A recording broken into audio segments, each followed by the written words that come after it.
क्या आप एक रियल एस्टेट एजेंट हैं या आप एक रियल एस्टेट एम्प्लॉय हैं या हो सकता है आप एक बिल्डर या डेवलपर हो या मेरे दोस्तों ये भी हो सकता है कि आप एक होम बायर हो, इन्वेस्टर हो।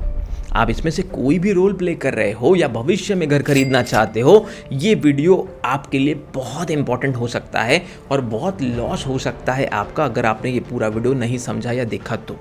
क्योंकि इस वीडियो में मैं आपको बताने वाला हूं कि होम बायर्स क्यों रिजेक्ट कर देते हैं किसी भी बिल्डर का प्रोजेक्ट। ऐसे छुपे हुए सीक्रेट, ऐसे पॉइंट्स जो आपको एक बहुत डिटेल लेवल में ये बताएंगे कि क्यों कभी कभी किसी बिल्डर के प्रोजेक्ट में एक एजेंट चैनल पार्टनर 100 विजिट करा देता है पर एक बुकिंग नहीं होती है।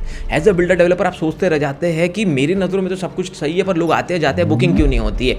बुकिंग क्यों नहीं होती है, एक इन्वेस्टर या एक होम बायर का ट्रस्ट बिल्डर के हाथों से क्यों छूट जाता है या फिसल जाता है, सब कुछ पता चलने वाला है आपको इस वीडियो के एंड तक। मैं doctor Anmol Maurya, real estate coach, real estate trainer, real estate author and entrepreneur. मैं और मेरी टीम बहुत रिसर्च करके भारत के हर कोने कोने में बैठे हुए व्यक्ति के लिए ऐसे कंटेंट इसलिए लेकर आते हैं क्योंकि हमारा मिशन है भारत में रियल एस्टेट को एक ऑर्गेनाइज फील्ड के रूप में कन्वर्ट करना और अच्छे से कामों, ऑर्गेनाइज वे से कामों, बायर का अवेयरनेस बढ़े। ऐसे कुछ बहुत इंपॉर्टेंट पॉइंट आपको पता चलना है। सबसे पहला पॉइंट है पुअर लोकेशन एंड कनेक्टिविटी। बहुत सारे बिल्डर एंड डेवलपर ऐसी जगह पे प्रोजेक्ट बनाते हैं जो जगह उन्हें सस्ती मिल जाती है। अब जगह सस्ती मिल जाने से उन्हें क्या लगता है कि भाई यहाँ पर सस्ते रेट में बेचेंगे तो बिक ही जाएगा, पर ऐसा नहीं होता। अगर लोकेशन अच्छी नहीं है, कनेक्टिविटी अच्छी नहीं है, आजू बाजू का इन्वायरमेंट अच्छा नहीं है, पतले पतले रास्तों से आपके प्रोजेक्ट तक जाना पड़ता है, तो फिर बाद में जब आप प्रोजेक्ट शुरू करते हैं और जब क्लाइंट की विजिट शुरू होती है तो ये बहुत बड़ा मेजर रीजन होता है जिसकी वजह से क्लाइंट बुकिंग नहीं करता।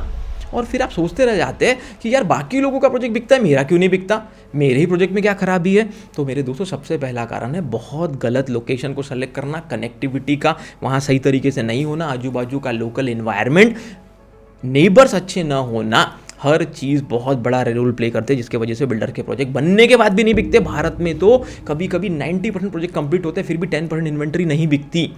तो इस चीज़ को समझिए, ये बहुत बड़ा रिसर्च बेस्ड पॉइंट मैं आपको बता रहा हूँ। लेकिन पॉइंट नंबर 2 जानने से पहले चैनल को सब्सक्राइब करके बेल आइकन को हिट जरूर कीजिए। हम नहीं चाहते ऐसे इंपॉर्टेंट वैल्यू एडेड वीडियोज आपके कभी मिस हो। सेकंड पॉइंट जिसके वजह से बायर छूट जाता है बिल्डर के हाथों से या उसके चैनल पार्टनर के हाथों से या एजेंट के हाथों से, वो है प्राइसिंग इश्यूज।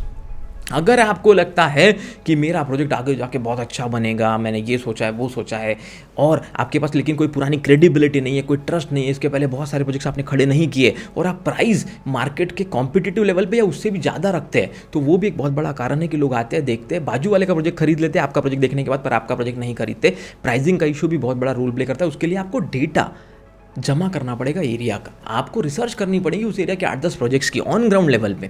और दूसरा, कभी ये मत समझना कि जो रेट आपको पता चला वो फाइनल रेट है।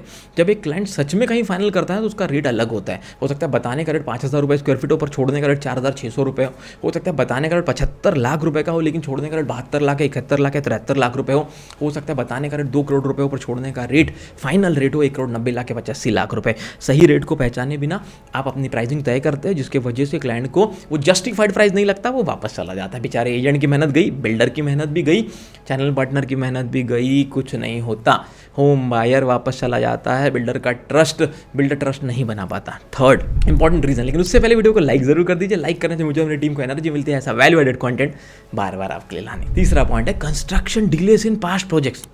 सबसे मजेदार कारण, अगर आपके साथ ऐसा हुआ है ना, लोगों ने बोला प्रोजेक्ट बहुत अच्छा लगा, 2 दिन में आते हैं, बुकिंग करते हैं, बाद में फ़ोन उठाना बंद कर दिया, रिस्पॉन्स देना बंद कर दिया, तो मेरे दोस्तों जो पुराने आपके कर्मकांड है ना रियल एस्टेट की फील्ड में, जो पुराने प्रोजेक्ट कंप्लीटेड नहीं है, बहुत लेट आपने कंस्ट्रक्शन किया या फिर पोजीशन दिया भी तो आधा अधूरा दिया, ये जो गलती आपने की है एज अ बिल्डर या डेवलपर, उसका भुगतान आपका एजेंट, आपका चैनल पार्टनर भुगतता है। और वो कंस्ट्रक्शन डिले, वो ठीक से प्रोजेक्ट को डिलीवर ना करना, क्वालिटी मेंटेन ना करना, सब कारण होता है जिसके वजह से चुपचाप जो आपका क्लाइंट है वो आपको रिस्पॉन्स देना बंद कर देता है, किसी और प्रोजेक्ट में बुक कर लेता है, पर एक होम बायर का भरोसा आप नहीं जीत पाते। चौथा बहुत important point, poor quality construction. अरे रेडी पोजीशन सैंपल फ्लैट अच्छा बनाने से, ऑफिस बनाने से बुकिंग नहीं होती। साइट पे जो कंस्ट्रक्शन चल रहा है उसकी क्वालिटी बहुत बड़ा रोल प्ले करती है। कितने एमएम का बार यूज़ कर रहे हो, पैसा बचाने के लिए कहीं 16 एमएम की जगह 14 एमएम, 20 एमएम की जगह 16 एमएम और 14 एमएम की जगह 12 एमएम और 12 एमएम की जगह 10 एमएम का बार तो यूज़ नहीं कर रहे हो। हम खुद भी बिल्डर है, 6 रियल एस्टेट कंपनी चलाते हैं। जितने पॉइंट बता रहा हूँ प्रैक्टिकल ऑन ग्राउंड लेवल पे आपसे बात कर रहा हूँ। चाहे लेआउट में रोड का कंस्ट्रक्शन हो, चाहे लेआउट की गार्डन की वॉल हो, चाहे बिल्डर का प्रोजेक्ट हो, क्वालिटी कंस्ट्रक्शन देखकर भी लोग बुकिंग करते हैं जब वो ऑन साइट पे विजिट करते हैं। वॉल की विड्थ कैसी है, ब्रिक्स कैसी यूज़ कर रहे हो, प्लास्टर कितना सीधा आ रहा है, सब कुछ लोग देखते हैं। कच्चे प्रोजेक्ट में भी आजकल लोग देखते हैं, अधूरे प्रोजेक्ट में या काम चल रहे प्रोजेक्ट में भी लोग देखते हैं। तो पुअर क्वालिटी कंस्ट्रक्शन एक बहुत बड़ा रीज़न है जिसकी वजह से एक एजेंट, चैनल पार्टनर या बिल्डर की मेहनत भी चली जाती है। बिल्डर को ज़्यादा नॉलेज ही नहीं होता, पैसे आए, बिल्डर बन गए, वेंडर्स उनको बेवकूफ़ बनाए जा रहे हैं। वेंडर कैसा भी काम करे, बिल्डर को समझ में नहीं आ रहा, उसको लगता है एंड प्रोडक्ट इंपॉर्टेंट है।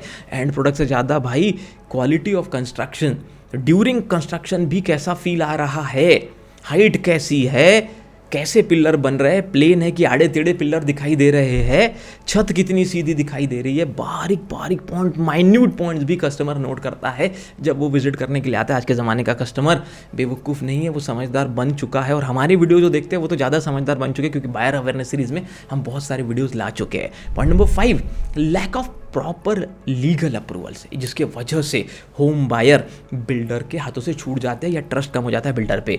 जब आप या कोई बायर या होम बायर या इन्वेस्टर पेपर्स के बारे में पूछता है, मास्टर फाइल के बारे में पूछता है, अप्रूवल लेटर के बारे में पूछता है, रेरा सर्टिफिकेट के बारे में पूछता है, फाइनल सैंक्शन प्लान के बारे में पूछता है, तो आप उसे समय पर डॉक्यूमेंट प्रोवाइड नहीं करते, जिसकी वजह से उनका ट्रस्ट लूज हो जाता है। हो सकता है क्लाइंट को बहुत अच्छा लगा, बुकिंग भी करने वाला हो, एग्रीमेंट भी करने की इच्छा बना चुका हो, आने वाला हो एग्रीमेंट करने, लेकिन मेरे दोस्तों जब आपसे पेपर उसने मांगे तो आपने नहीं दिए। चैनल पार्टनर पेपर नहीं दे रहा, एजेंट पेपर नहीं दे रहा, एम्प्लॉय पेपर नहीं दे रहा, बिल्डर भी पेपर नहीं दे रहा है, ट्रस्ट कम हो जाता है। अगर आपका काम सही है, अगर आपका प्रोजेक्ट रेरा अप्रूव्ड है, रेरा अप्रूव्ड नहीं भी है तो भी कोई प्रॉब्लम नहीं है, लेकिन आपकी फाइल, मास्टर फाइल क्लियर है, अप्रूवल पूरा है, तो दीजिए। उसको ज़िंदगी की इतनी बड़ी कमाई इन्वेस्ट करनी है। और अगर आप एक होम बायर है तो आपको क्या क्या चेक करना है, आपको वो भी इस वीडियो से आइडिया आ रहा होगा कि जब तक प्रॉपर लीगल अप्रूवल्स ना मिले हो, मास्टर फाइल रेडी ना हो, बैंक का ईपीएफ लेटर ना हो, तो ट्रस्ट नहीं बनता। डीओडी रेडी ना हो, डीड ऑफ डिक्लेरेशन, तो बहुत ज़्यादा ट्रस्ट का इशू आता है क्लाइंट को।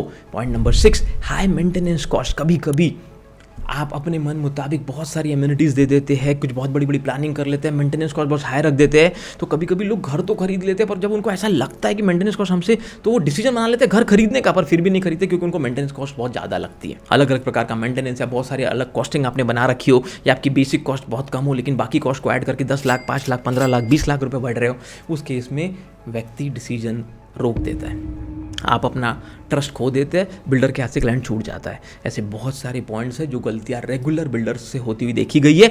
कई बिल्डरों के साथ हम पूरे देश में नहीं, एशिया भर में काम कर रहे हैं।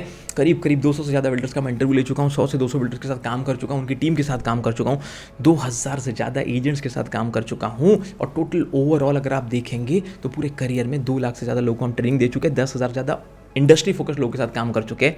ये जितनी भी चीज़ें हम आपको बता रहे हैं, ये प्रैक्टिकली ऑन ग्राउंड लेवल पे जो लोग प्रॉब्लम फेस करते हैं, या जो चीज़ें होती है, या किसी प्रोजेक्ट में 100 विजिट होने के बाद भी बुकिंग नहीं होती है, उन सब के कारणों का निचोड़ मैं आपको इस वीडियो के थ्रू बता रहा था। लेकिन एक बहुत अच्छी चीज़ जो आपने की है वो है हमारे चैनल को एशिया का number 1 real estate training coaching channel बनाया, उसके लिए आपका तहे दिल से धन्यवाद। हमारी book real estate game changer को एक नेशनल बेस्टसेलर बुक बनाने के लिए बहुत बहुत धन्यवाद। किसी और टॉपिक पर वीडियो देखना चाहते हैं ज़रूर कमेंट करके बताइए। हमारा एक ही मिशन है, भारत में रियल एस्टेट एंटरप्रेनर कम से कम 1 लाख एंटरप्रेनर को कोच करे, ट्रेन करे, एम्पावर करे, और उनके थ्रू अगर 50 से 100 जॉब एक व्यक्ति क्रिएट कर सका, 50 लाख से 1 करोड़ नए जॉब क्रिएट हो सकते हैं। उसी पर नेक्स्ट बुक आ रही है, how real estate can create 1 crore jobs and can save 50 lakh lives. तो किसी और टॉपिक पर वीडियो देखना चाहते हो ज़रूर कमेंट करके हमें बताइए। और अगर आपको लगता है कि आपको एक ultra successful, ultra rich builder बनना है, डेवलपर बनना है, आपको चीज़ों को सीखना है और अपने बिजनेस को बहुत एनहांस करना है, तो हमारे बोर्डलाइन नंबर पे कांटेक्ट कर सकते हैं। डिस्क्रिप्शन में जाकर आरजीसी सीईओ कोचिंग का फॉर्म फिल कर सकते हैं। अगर हमारी टीम आपको सेलेक्ट करती है तो हो सकता है 50,000 रुपये का अमूमन जो क्लैरिटी कॉल होता है 1-to-1, वो आपको एज ए गिफ्ट हमारी टीम की तरफ से मिल सकता है। थैंक यू सो मच, मिलते हैं नेक्स्ट वीडियो में।